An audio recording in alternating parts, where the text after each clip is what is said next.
मेरे प्रियो, आप सभी को जय मसीह की। मैं राजेश कुमार। मैंने जैसे 4 तारीख को एक वीडियो डाला था जिसका संबंध प्रलयकारी बाढ़ से था और उसमें बोला था कि बहुत ही भयंकर बाढ़ जो है वो भी आने वाली है। एक प्रलयकारी रूप सारी नदियां जो हैं वो लेंगी अपने उफान पे आने के बाद। अगले ही दिन बहुत सी ऐसी खबरें हमको सुनने को मिली। तो कहने का मतलब यह है कि जब कोई मसीह का दास सच्चे हृदय से अपने पिता परमेश्वर को चाहता है, ध्याता है, उनकी आराधना करता है, उनकी पूजा करता है, उनका ध्यान करता है, तो परमेश्वर वही सब बुलवाता है जो वो चाहता है और जिनका होना अनिवार्य भी है। हम सब जानते हैं कि अभी जो समय है ये अंत का समय है और अंत के समय में हम सबको अपनी पूरी तैयारी में रहना है। हमको अपने भीतर खुद को झांक के और खुद का मुआयना करना है, खुद को जज करना है, दूसरों को नहीं। तो आज भी एक नए विषय के साथ मैं आपके सामने आया हूँ। जिस तरह से आप सब जानते हैं कि हमारे देश की जो वर्तमान स्थिति और परिस्थिति है वो बहुत ही दयनीय है, बहुत ही दुखदाई है और हम सबको ये जानना चाहिए कि हमारे पूरे हिंदुस्तान की जो सत्ता है, जो राजनीति है, वो उचित हाथों में बिल्कुल भी नहीं है। मेरे प्रिय भाइयों बहनों बच्चों, तो आज के जो युवा हैं उनको पूरी तरह से सजग हो जाना चाहिए। प्रगति के इस युग में, इस मॉडर्न युग में, इस आधुनिक युग में, जहाँ पे हमको अनेक प्रकार की अनुसंधान करने चाहिए, अनेक प्रकार का आविष्कार करने चाहिए, अनेक प्रकार की खोजें करनी चाहिए और विकास करना चाहिए, उस समय में हम लोग कहाँ जा रहे हैं? केवल धर्म की राजनीति, अंधविश्वासों की राजनीति और धर्म के नाम पर वैमनस्य फैलाना, एक दूसरे को आपस में लड़ाना और धर्म की राजनीति करना। और ये बहुत ही खेद और दुख की बात भी है कि हमारे देश में इस तरह का जो धार्मिक उन्माद है वो बहुत अधिक फैलने लग गया है। और जो कुछ दिखाई देता है वो ये कि हिंदू जो धर्म है एक अच्छा धर्म है। सदियों से हम बचपन से देखते आ रहे हैं, हिंदू धर्म में ही मेरा जन्म हुआ और बहुत सी अच्छे संस्कार हिंदू धर्म सिखाता है। एक सच्चा धर्म, सब धर्मों का आदर करने वाला धर्म, यही हमने सीखा और जाना। किंतु आज के समय में पूरी धर्म की जो परिभाषा है हिंदुस्तान के हिंदू धर्म की, वो पूरी बदल चुकी है। जो हम सब देख रहे हैं ये हिंदू धर्म बिल्कुल भी नहीं है। जो भी कुछ हो रहा है इस अच्छे और सच्चे धर्म के विपरीत हो रहा है। ये सच है कि मैंने अपनी इच्छा से और परमेश्वर की शक्ति को पहचान के, यीशु मसीह के जो उपकार हैं हमारे ऊपर हुए हैं उसको देख के और एक सच्चा परमेश्वर की पहचान करके मैंने यीशु को अपनाया है। किंतु उससे पहले मैं हिंदू धर्म में था और वहाँ की जो मैंने संस्कृति अपने माता पिता से सीखी थी वो अच्छी थी, उचित थी और सराहनीय थी और प्रशंसा के योग्य थी। इसमें कोई दो राय वाली बात नहीं है। किंतु अब सब कुछ उलट हो गया है। अभी हम सब देख रहे हैं कि धर्म के नाम पे जो है अनेक प्रकार के टोने टोटके, नींबू मिर्ची और बहुत सारे कर्मकांड की ओर सब लोग जा रहे हैं, दौड़ रहे हैं और एक उनके भीतर जो है अपने धर्म के प्रति जो एक अलग ही उन्माद शुरू हो गया है और एक दूसरे के धर्म के प्रति वैमनस्य, खासकर जो अल्पसंख्यक लोग हैं उनके प्रति एक वैमनस्य वो पैदा कर रहे हैं, जो कि सदियों से हम देख रहे हैं अपने दादा परदादाओं के ज़माने से। कभी ऐसा नहीं था, ये फर्स्ट टाइम ऐसा हो रहा है।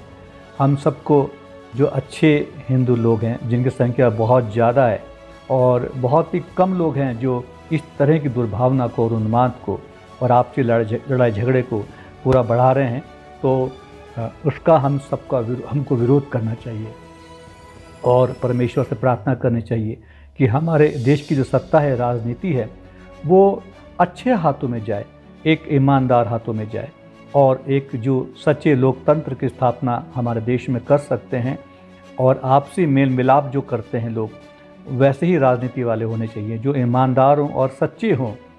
तो इस वक्त जो हम देख रहे हैं कि जैसे कि मैंने अपने वीडियो में ये भी बोला था कि जब परमेश्वर का प्रकाश आता है तो कूड़ा करकट और सांप बिच्छू इस सामने प्रकट हो जाते हैं।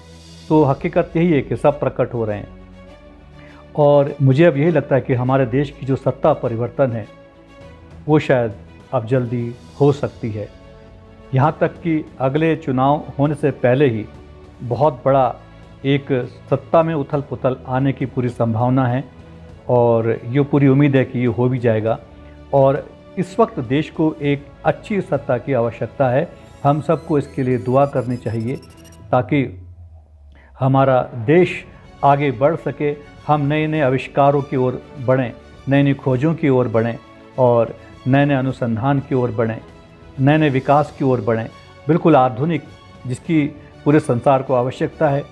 तमाम संसार के लोग, जो युवा लोग हैं, बच्चे लोग हैं, बहुत बड़े बड़े आविष्कार कर रहे हैं जो बहुत ही अचंभा होता है जिनको देख के, लेकिन हमारे यहाँ उस तरह का बिल्कुल भी नहीं है। केवल धर्म धर्म धर्म धर्म और मंदिरों की जो है मंदिरों की स्थापना, मंदिरों की पूजा पाठ, सारे नेता, बड़े नेता, छोटे नेता, सब उनका उद्घाटन करने में लगे हैं। और बड़ा दुख होता है कि हमारे देश की बहुत बड़ी संख्या युवाओं की भी जो है, जो पढ़े लिखे भी हैं और कुछ अनपढ़ भी हैं, जो धर्म के उन्माद में बिल्कुल चूर हो चुके हैं और बिल्कुल उसी तरह में उसमें रम गए हैं और उसी तरह की वेशभूषा और माथे को रंगे हुए वो दिखाई देते हैं। आप अपने धर्म को मानिए किंतु प्रेम से उसका प्रचार प्रसार कीजिए, उसके अच्छाइयों को बताइए। दूसरों को कष्ट पहुंचा के, दूसरे धर्म के लोगों को कष्ट पहुंचा के आप अपने धर्म को ऊंचा कैसे उठा सकते? नहीं उठा सकते।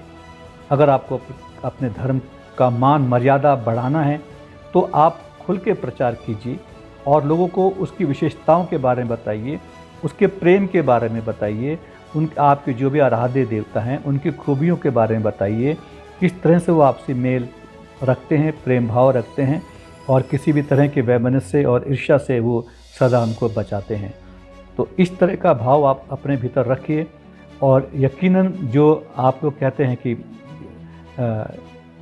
धर्म परिवर्तन जो बहुत ज़्यादा हो रहा है, ऐसा तो कुछ भी नहीं है। किसमें इतनी ताकत है? कौन ऐसा माई का लाल है जो किसी का धर्म को बदल सकता है? मुझे बताइए। कोई भी किसी के धर्म को नहीं बदल सकता और वो भी आजकल के ज़माने में जो भी समय चल रहा है, इसमें तो धर्म का नाम लेने से एकदम से जो है लड़ाई झगड़े उत्पन्न होने की बहुत बड़ी आशंका रहती है। बहुत ही मुश्किल है, आप किसी का भी ज़बरदस्ती धर्म परिवर्तन नहीं कर सकते। और ख़ासकर जो मसीह लोग हैं, क्रिश्चियन लोग हैं, उनके पास इतना, लोग कहते हैं पैसा देके, तो उनके पास कहाँ है इतना पैसा?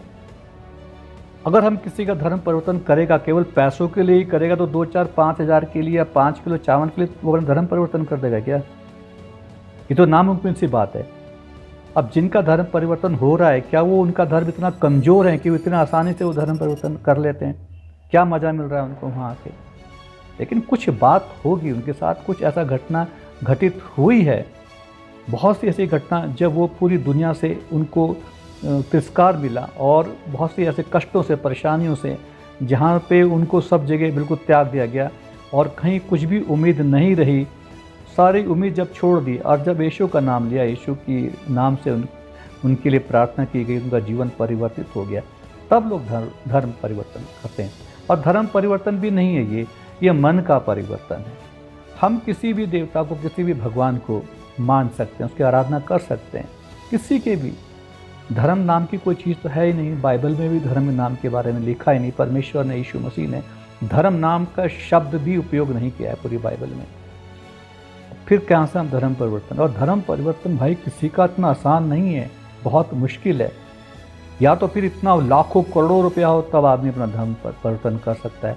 यहाँ तो लोगों के पास 2 टाइम की रोटी कमाने के लिए जो मसीह लोग हैं बहुत मेहनत करनी पड़ती है। कई लोगों के पास तो रोज़गार भी नहीं है, किसी तरह से वो गुजारा करते हैं। वो किसी का धर्म परिवर्तन कैसे कर सकते हैं? ऐसा नहीं है, कुछ ना कुछ लाभ होते हैं तभी होता है।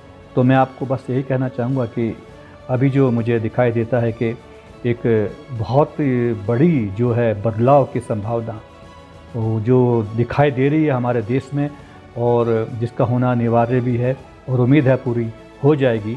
और बहुत से लोग अपने मनों को परिवर्तित करेंगे और मन को बदलेंगे।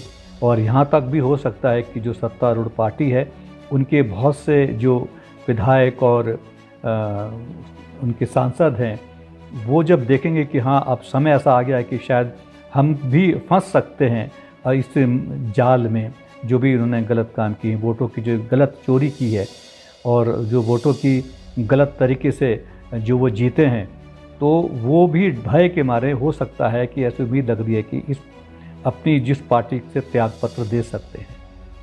और उनको ऐसा करना भी चाहिए। यदि आने वाले समय में अपना भविष्य बचाना है, अपने परिवार का भविष्य बचाना है, किसी बड़ी सज़ा से बचना है, तो अभी उचित समय है कि तुरंत जो है ऐसी सत्तारूढ़ पार्टी का आपको बिल्कुल भी हाथ छोड़ देना चाहिए, और तभी आप बच सकते हैं। क्योंकि अब बचने का कोई रास्ता भी नहीं है, और एक उचित जो सज़ा है वो अवश्य मिल सकती है, ऐसी पूरी संभावना है। क्योंकि ऐसा भी नहीं है कि हमारे देश का कानून कच्चा है कि वो बिल्कुल इनके हाथों बिक जाएगा या डर जाएगा। ये बात सत्य है कि बड़े बड़े लोग जो हैं बिक रहे हैं पैसों के लालच में, अपना धर्म, अपना कर्म, सच्चाई, ईमानदारी सब कुछ बेच रहे हैं पैसों के आगे, क्योंकि उनको वो पैसा मिल रहा है जिसकी उन्होंने कभी उम्मीद भी नहीं की थी। अगर जांच हो जाए तो बहुत पैसा उनके घरों से निकल सकता है, बहुत बड़ी संपत्ति जो उनके पास है उसका खुलासा हो सकता है। तो अभी जो समय है वो खुलासे का समय है, एक्सपोजर का समय है।